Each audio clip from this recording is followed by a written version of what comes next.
Friend, ये हमारा है क्लास 7th का लेक्चर नंबर 1। इसमें हम पहला चैप्टर पढ़ने वाले हैं। इसका पहला टॉपिक है परिमेय संख्या। तो देखिए परिमेय संख्या होती क्या है, इसकी डेफिनेशन हम लिख देते हैं, इसके बाद समझाते हैं आपको। जैसे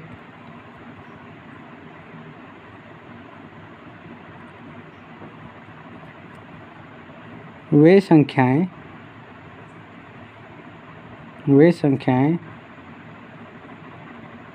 जिन्हें हम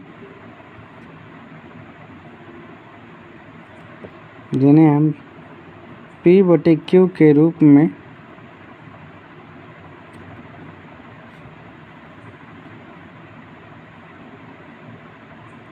लिख सकते हैं,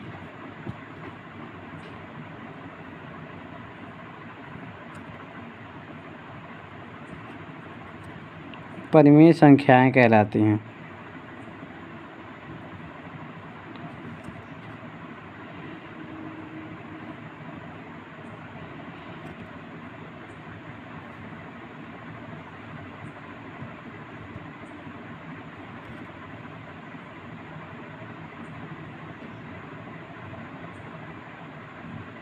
जैसे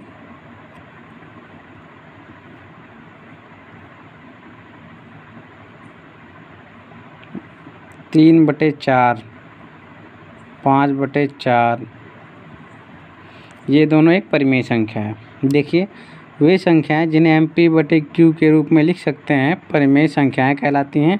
ये 3/4, 5/4, ये हमारी परिमेय संख्या होगी। अब देखिए इसकी कुछ प्रॉपर्टीज, इसमें कंडीशंस होती हैं। कुछ कंडीशन मैं आपको बता दे रहा हूँ। P एंड Q दोनों पूर्णांक होने चाहिए।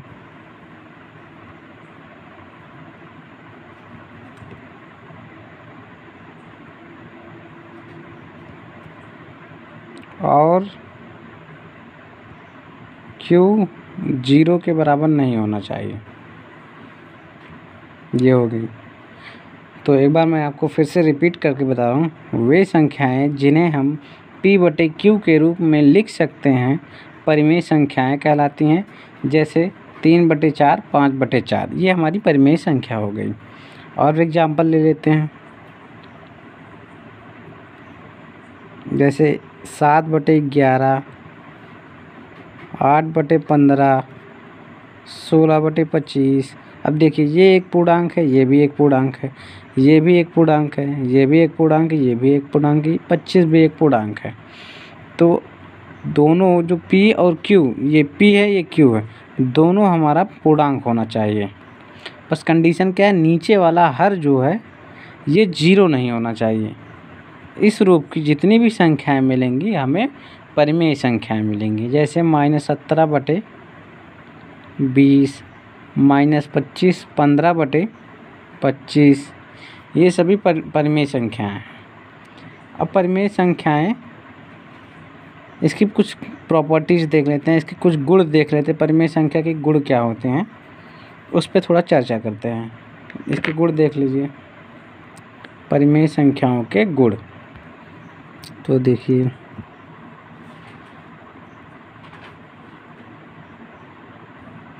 परिमेय संख्या का गुण,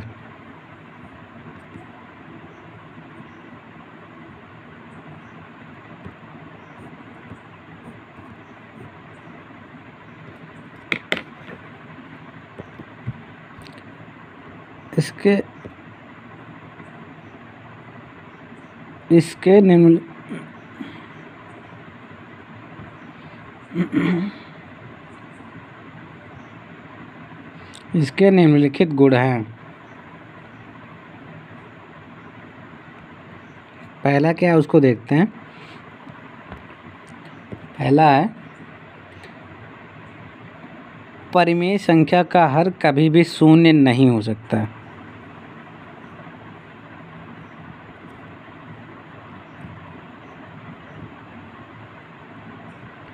परिमेय संख्या का हर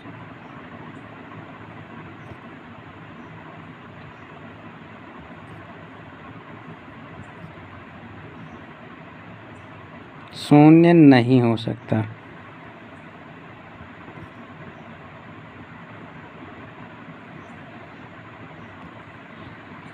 इसका दूसरा गुण देख लीजिए,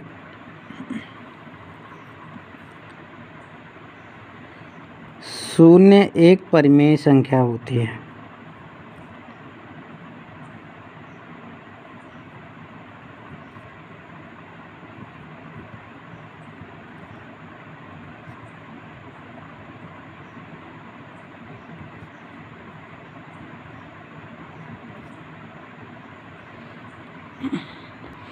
तो मैं इसको आपको समझा दे रहा हूँ कि पहली प्रॉपर्टी जो पहला गुण है वो कैसे होगा, मतलब परिमेय संख्या का हर कभी भी शून्य नहीं हो सकता। मैं इसको समझा दे रहा हूँ आपको। यहाँ पे जो परिमेय संख्या होती है, जैसे 3/4 एक परिमेय संख्या है। अगर हम 3/4 मतलब हर ये है, ये क्या है, हर है, ये क्या है, अंश है। अब हर हम कह रहे हैं, पहली प्रॉपर्टी में हम कह रहे हैं कि हर शून्य नहीं हो सकता, हर शून्य के बराबर नहीं हो सकता। तो कैसे, अगर हम हर को शून्य ले लेते हैं, देखिए 3/0, 3/0, ये हम कह रहे हैं ये परिमेय संख्या नहीं है। तो कैसे नहीं, इसको भी बता दे रहे हैं। अगर 3 में हम 0 से भाग देंगे तो हम भाग देते चले जाएंगे, जो कि अगर हम 0 बार लेके जाएंगे तो 0 आ जाएगा, फिर 3 आ जाएगा, फिर 0 बार लेके गए, फिर 0 आ जाएगा। यहाँ पे 0 मल्टीप्लाई 0, फिर यहाँ। तो अगर हम 3 बार या कोई भी संख्या अगर 3 बार लेके जाते हैं यहाँ पे, तो 0 से 3 में जब गुणा करेंगे तो यहाँ पे 0 आ जाएगा, फिर वही 3 आ जाएगा। मतलब ये परिभाषित नहीं है कि कितनी बार में कट जाएगा। इसीलिए हम परिमेय संख्या में हर को 0 नहीं लेते हैं। जो हम नहीं लिखते P/Q, जहाँ P और Q पूर्णांक है और Q 0 के बराबर नहीं है, वो इसीलिए नहीं लिखते क्योंकि ये परिभाषित नहीं है। ये P/0 परिभाषित नहीं है, जहाँ P एक पूर्णांक है। ऐसे लिख लीजिए, परिभाषित नहीं है।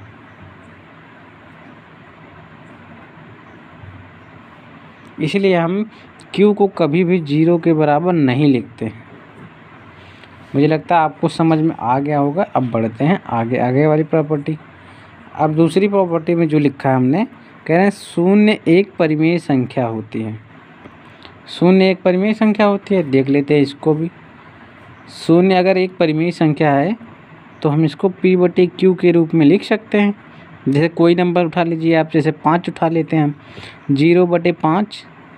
हाँ, ये परिमेय संख्या बन गई, क्योंकि अगर 0 में हम 5 से भाग लगाएंगे, अगर 0 बार लेके गए, 5 शून्य शून्य, शून्य आ गया यहाँ शून्य, तो मतलब एक ही बार में चला गया। तो अगर 5 से 0 में भाग देंगे तो 0 आ जाएगा।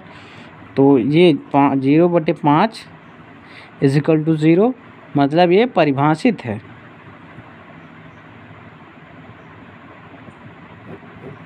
इसीलिए हम 0 को एक परिमेय संख्या मानते हैं, क्योंकि 0 को हम किसी भी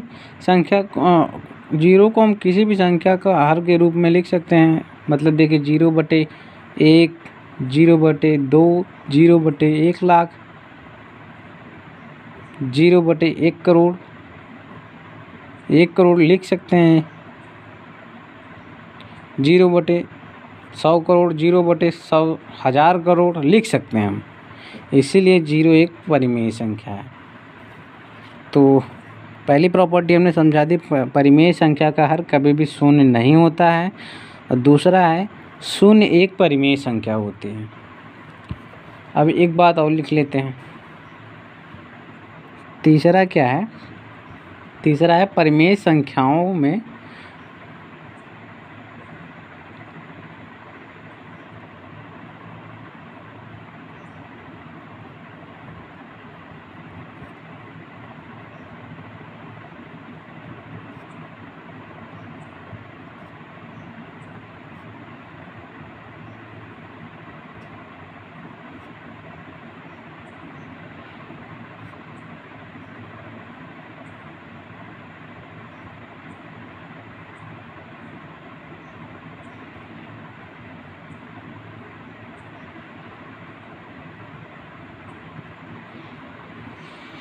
तीसरा है परिमेय संख्याओं में पूर्णांक और भिन्न भी होते हैं।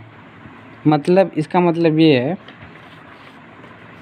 जो परिमेय संख्या होती है, जैसे भिन्न को हम कैसे लिखते हैं, भिन्न को 1/2, ये भिन्न है, आपने पढ़ा ही होगा, ये भी एक भिन्न है।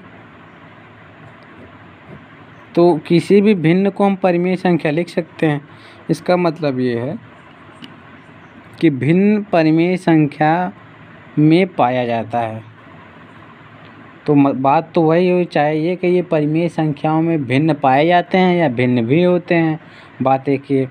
और सभी पूर्णांक परिमेय संख्या होते हैं, इसको भी देख लीजिए। सभी पूर्णांक संख्याएं क्या होती है, आपको पता ही होगा। पूर्णांक किसे कहते हैं? पूर्णांक देख लीजिए, -1 और इधर -2, ऐसे करते चले जाएंगे। आप यहाँ पे आ जाएंगे 0, +1, +2, +3 अनंत तक, और इधर -3, -4, -5 अनंत तक। मतलब सभी संख्याएं माइनस अनंत से लेकर प्लस अनंत तक के बीच में जो सभी पूर्ण संख्याएं और उनके नेगेटिव, जो ये देख लीजिए, -5, -4, -3, 0, -2, -1, 0, +1, +2, इस प्रकार की जितनी भी संख्याएं होती हैं उन्हें हम पूर्णांक कहते हैं। अब इन सभी संख्याओं को क्या हम बटे के रूप में नहीं लिख सकते, इनके हर भी लिख सकते हैं। जैसे -5 हुआ, इसका हर 1 हो जाएगा। तो ये कैसी संख्या हो गई? ये क्या है? अंश हो गया। ये हमारा p हो गया, ये हमारा हर हो गया, मतलब ये हमारा q हो गया। और q देख लीजिए 0 के बराबर नहीं है, मतलब q 0 नहीं है। अतः सभी पूर्णांक परिमेय संख्या होते हैं। जैसे इसमें और 2-4 ले लेते हैं। जैसे 0 तो हमने बता दिया, 0 एक परिमेय संख्या, ये भी परिमेय संख्या है। -5 भी परिमेय संख्या, इसको बता दिया। +1, अब इसका भी हम अपान में 1 लिख सकते हैं, इसका मतलब ये भी एक परिमेय संख्या। किसी भी पूर्णांक को उठा लीजिए, आप उसके अपान में या बटे में 1 लिख सकते हैं। इसका मतलब ये हुआ कि वो एक परिमेय संख्या है, क्योंकि हम उसे p/q के रूप में लिख सकते हैं। क्योंकि यहाँ देखिए q हमेशा 1 लिख सकते हैं। इसका मतलब ये हुआ कि ये परिमेय संख्या होगी। तो क्या हुआ, पूरा ऑल ओवर हमने क्या बताया? सभी पूर्णांक परिमेय संख्या होते हैं और सभी भिन्न भी परिमेय संख्या होती है। या इसको आप अलग अलग करके लिख सकते हैं। देखिए आप यहाँ से यहाँ तक इसका उल्टा भी लिख सकते हैं आप। जैसे सभी भिन्न जो हैं वो परिमेय संख्या होते हैं। अगर या करके लिखें तो इसको हम लिख सकते हैं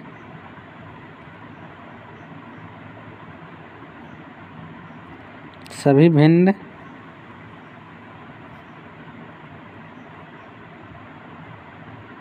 परिमेय संख्या होती है।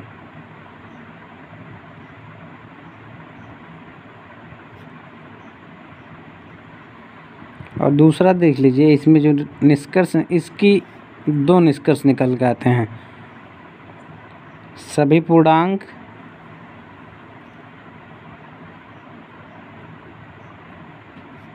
परिमेय संख्या होते हैं।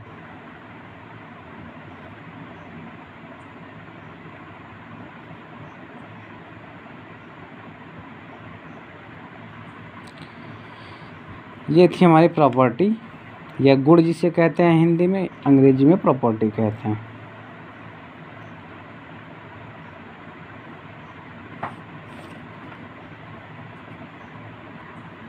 और अब देखते हैं परिमेय संख्याओं के प्रकार। तो देख लीजिए, लिखते हैं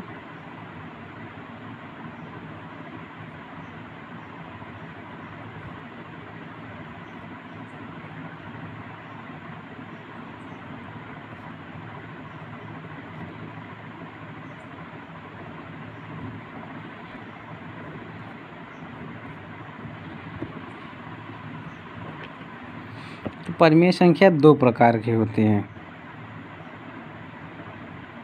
कौन कौन सी बताते हैं आगे।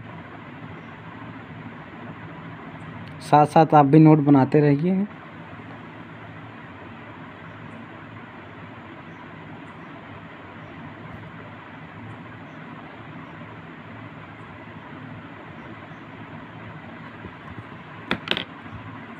पहली होती है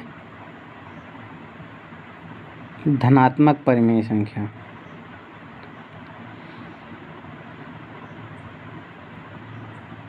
धनात्मक परिमेय संख्या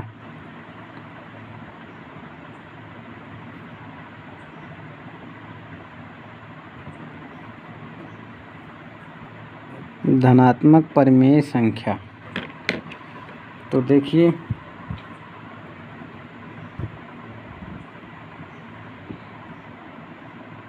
ऐसी परिमेय संख्या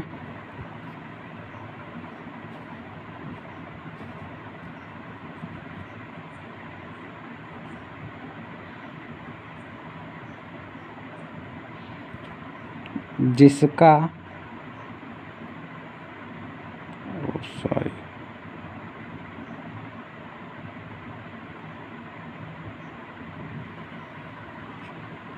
ऐसी परिमेय संख्या जिसका अंश और हर दोनों धनात्मक हो,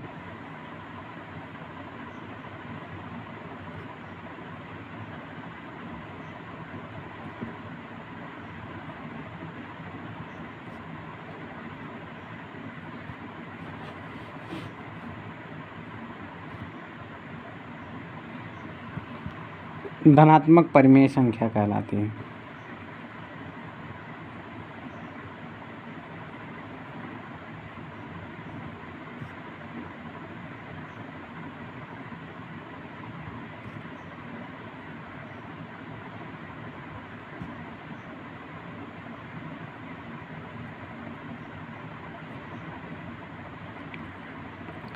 तो धनात्मक परिमेय संख्या कैसी होती है? ऐसी परिमेय संख्या जिसका अंश और यहाँ हर लिखना भूल गया, अंश और हर दोनों धनात्मक हो, धनात्मक परिमेय संख्या कहलाती है। जैसे देख लीजिए 5/10, इसका अंश क्या है? अंश ऊपर वाला होता है, हर नीचे वाला होता है। अब देखिए, अब ये 5 भी धनात्मक है और हर भी धनात्मक है। ऐसी संख्या जिसके आगे कुछ नहीं होता वही संख्याएं धनात्मक संख्याएं कहलाती हैं। और अगर ऐसी संख्या जिसका अंश और हर दोनों धनात्मक हो वे संख्याएं धनात्मक परिमेय संख्याएं कहलाती हैं। जैसे 12/13, अब इसको चाहे आप प्लस लिखे या ना लिखे, इसको प्लस मान लिया जाता है ये कि धनात्मक है। जैसे +16/+17, जैसे +18/+19, जैसे +20/+23, जैसे ऐसे ढेर सारे एग्जाम्पल आप दे सकते हैं खुद से। तो धनात्मक परिमेय संख्या आपको क्लियर हो गया होगा कि धनात्मक परिमेय संख्या ऐसी परिमेय संख्या जिसका अंश और हर दोनों धनात्मक हो, धनात्मक परिमेय संख्या कहलाती है। जैसे 5/10, 12/10, 12/13 या 16/17 और ढेर सारे एग्जाम्पल ले सकते हैं। जो मन में आए वो ले लीजिए, वो आपकी धनात्मक परिमेय संख्या हो जाएगी। लेकिन ध्यान रहे अंश और हर दोनों धनात्मक होना चाहिए। अब आगे बढ़ते हैं। तो देखिए ऋणात्मक परिमेय संख्या क्या होती है? ऐसी परिमेय संख्या जिसका अंश ऋणात्मक हो या हर ऋणात्मक हो। तो ऐसी परिमेय संख्या को ऋणात्मक परिमेय संख्या कहते हैं। समझ गए होंगे आप। ऐसी परिमेय संख्या जिसका अंश ऋणात्मक हो या ध्यान में रखिएगा, या तो अंश ऋणात्मक हो या फिर हर ऋणात्मक हो। आपको दिखाते हैं। जैसे ये एक परिमेय संख्या हो गई 5/17। अब 5/17 को देखिए, ये अंश है, ये हर है, या फिर या तो 5 ऋणात्मक हो तब ये ऋणात्मक परिमेय संख्या होगी, या 5/17 में ये हर ऋणात्मक हो तब ये ऋणात्मक परिमेय संख्या। दोनों नहीं होना चाहिए, दोनों ऋणात्मक नहीं होना चाहिए, केवल एक, या तो हर ऋणात्मक हो या फिर अंश ऋणात्मक हो। जैसे 16/17, अब इसमें अगर ये -1 लग गया ऊपर तो ये ऋणात्मक परिमेय संख्या। जैसे 17/25, अब हर ऋणात्मक हो गया, इसका मतलब ये ऋणात्मक परिमेय संख्या हो गई। जैसे 25/75, तो ये ऋण हो गया, तो ये ऋणात्मक परिमेय संख्या हो गई। -16/21, ये भी ऋणात्मक परिमेय संख्या हो गई। जैसे 71/111, ये -71 हो गया, ये दोनों ऋणात्मक हुआ, तो ये ऋणात्मक परिमेय संख्या नहीं होगी, क्योंकि यहाँ माइनस आ गया, यहाँ भी माइनस आ गया, तो दोनों माइनस कट जाते हैं, तो ये हो जाता है प्लस में 71/111, तो ये धनात्मक परिमेय संख्या हो गई। ऋणात्मक परिमेय संख्या तब होगी जब या तो उसका हर ऋणात्मक हो या तो उसका अंश ऋणात्मक हो, तभी हम उसको ऋणात्मक परिमेय संख्या कहेंगे। तो मुझे लगता है आपको क्लियर हो गया होगा। यहाँ एग्जाम्पल दे देते हैं। जैसे 17/25 -17, अब इसका देखिए याद केवल अंश ऋणात्मक है, तो वो ऋणात्मक परिमेय संख्या हो गई। 75/216, ये भी एक परिमेय संख्या है, केवल इसका हर ऋणात्मक है, इसीलिए यह ऋणात्मक परिमेय संख्या हो गई। इसी प्रकार ढेर सारे एग्जाम्पल आप दे सकते हैं, खुद से बना के आप लिख सकते हैं अपनी नोटबुक में। तो मुझे लगता है आपको इतना क्लियर हो गया होगा। अब कुछ और इम्पोर्टेंट नोट्स हैं, उसको लिखवा देते हैं। तो देखिए, लिखवाते हैं आपको नोट्स। जो हमारी धनात्मक परिमेय संख्या होती हैं वो भिन्न संख्याएं होती हैं। अभी आपको समझाते हैं कैसे, पहले लिख लेते हैं। सभी धनात्मक परिमेय संख्याएं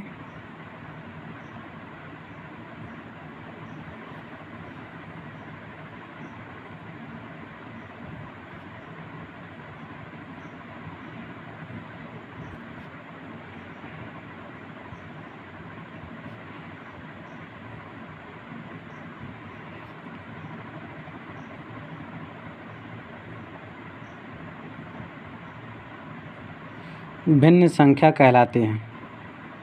जैसे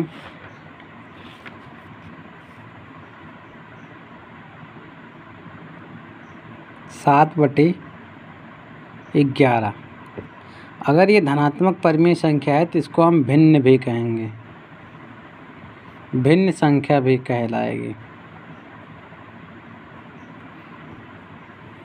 जैसे 11/23, ये भी एक भिन्न संख्या है। 22/24, ये भी एक भिन्न संख्या है। इस प्रकार के ढेर सारे धनात्मक संख्याएं लीजिए, वो सभी भिन्न संख्या होती हैं, लेकिन जो ऋणात्मक परिमेय संख्या होती हैं वो भिन्न संख्याएं नहीं होती हैं। जैसे 11/122, ऋण 11/122, ये हमारी परिमेय संख्या मतलब भिन्न संख्या नहीं है, ये हमारी भिन्न संख्या नहीं है, क्योंकि यहाँ ऋण है और भिन्न संख्या हमेशा धनात्मक होती है। इसको नोट कर लीजिए।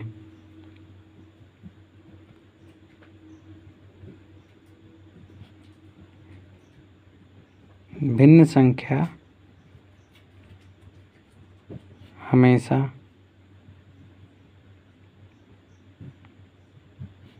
धनात्मक परिमेय संख्या होती है।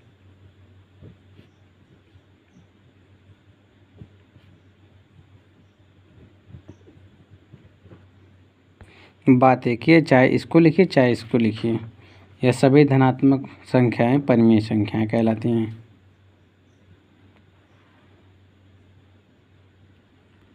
सभी धनात्मक परिमेय संख्याएं भिन्न संख्याएं कहलाती हैं।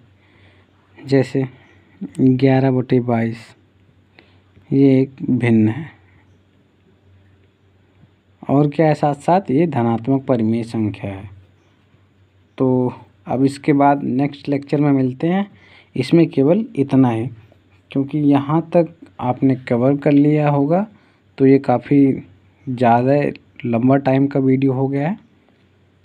अगर आपको ये वीडियो अच्छा लगा हो तो कमेंट ज़रूर कीजिएगा।